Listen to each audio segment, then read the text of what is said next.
Ya apa? Apa? Apa? Apa? Mau apa? Mau apa? Apa? Itu yang tunggu besok kan? Ya sini.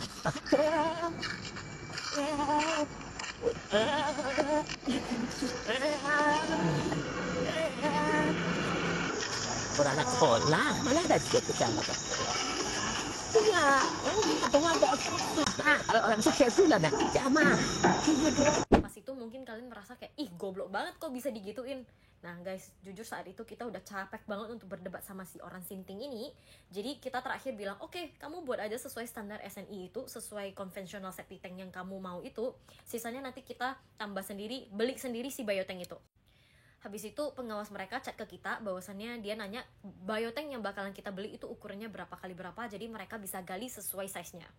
Setelah itu kita kan udah beli biotanknya 3 biji ya. 3 biji itu kita beli biotanknya.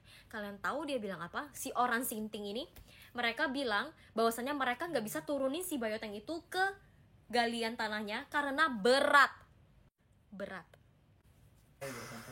Karena kita udah capek banget berdebat dengan orang sinting dan kita tahu nggak ada ujung-ujungnya, jadi kita kita bilang oke, ya udah.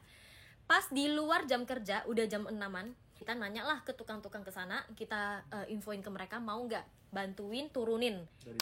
Daripada kita cari tukang lain, kita ya udah kasih tukang yang di rumah kita itu aja. Kita bayar beberapa ratus ribu ke mereka.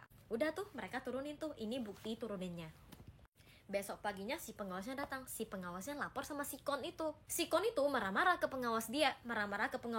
Dan marah-marah ke tukang dia. Bener-bener marah besar. Karena udah bantu kita turunin. Dia bilang kita main belakang sama tukang-tukang dia. Kalian tahu si orang sinting ini ngapain? Dia marah-marah ke tukang dia. Dia suruh tukangnya tuh sedot itu air. Lalu suruh mereka angkat lagi ke atas. Guys, itu posisi saya lagi di Taiwan. Jadi tuh saya nggak ada. Makanya itulah besoknya dia langsung ajak pengawas saya ketemu di rumah saya itu di tanggal 30 Januari. Perkara septic tank itu. Saya nanya ke kalian ya, rumah saya udah dibuat hancur kayak gitu loh. Saya mau biotank itu rumah saya suruh dia buat biotank, dia nggak mau. Saya beli biotanknya, saya suruh tukang di luar jam kerja untuk turunin. Padahal seharusnya siapa yang turunin? Kalian bayangin nggak segila apa nih orang?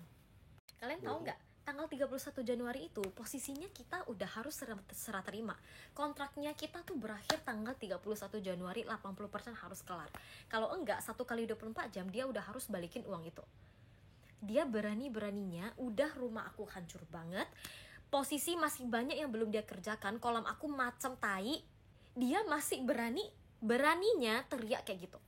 Kita sampai udah kebal, kita sampai udah nggak stres lagi dibuat dia, karena kita simply merasa ya memang ini orang gila, ngapain kita ladeni banyak-banyak.